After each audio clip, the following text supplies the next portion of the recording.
Қызылорда облысы Шиелі ауданында қазіргі таңда мынау Қазақстан Республикасының банк төрағасына айтатыным, мынау филиалдардағы жаңағы басшыларыңызға брифинг жиналыс жасайсыздар ма, мен білмеймін, қандай тәртіпке саласыздар.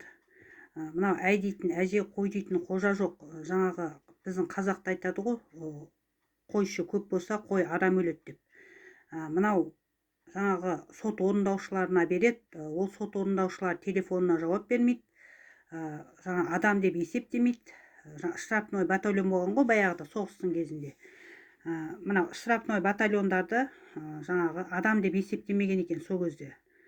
Сол сияқты мынау кредит алған кісілерді адам деп есептемейді, телефонын қойып қояды. Жаңағы кредит алғаннан кейін ол тәуелді адам есебінде көреді да өздерінше.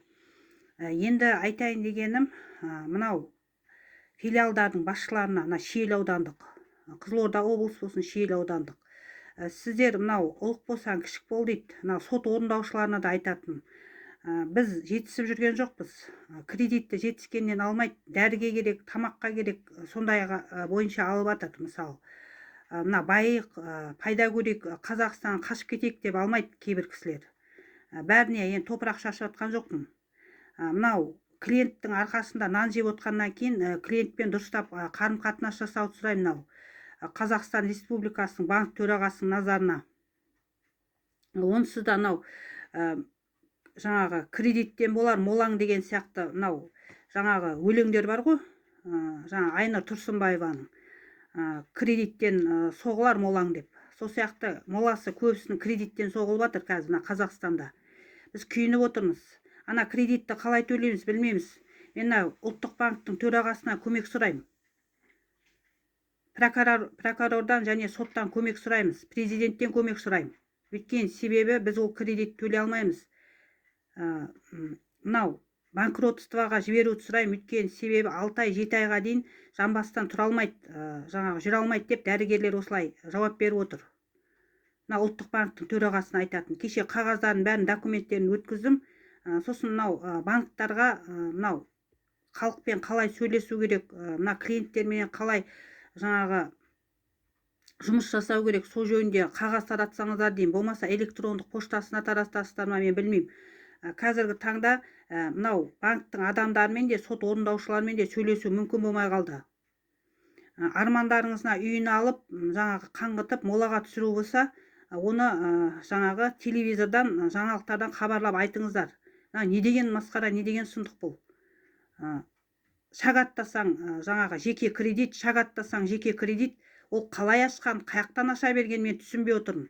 Мысалы, мына жерде Риза кредит деген бар, ана жақта, мына Шаңырақ жақта да бар кредит, мысалы, жеке аша берген.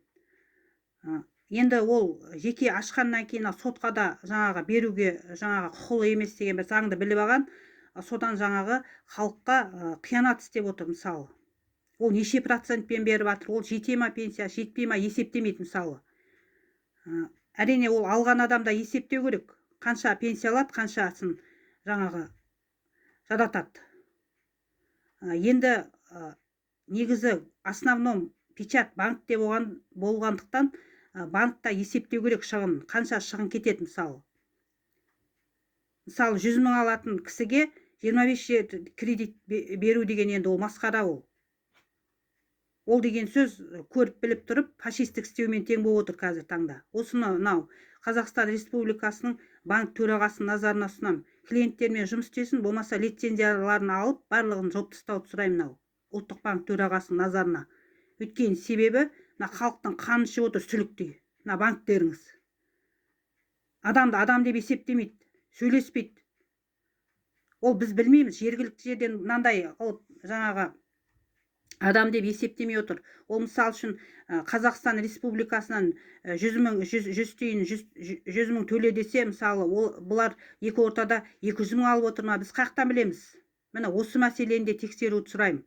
Өйткені себебі қазір сенім жоқ заман, алаяқтық жаңа эрасына көшкен заман болып отыр. Сол себепті мынау ұлттық банктың бастығының назарына банктарыңыз тексеріп, шоттарына ревизия жасауды сұраймын.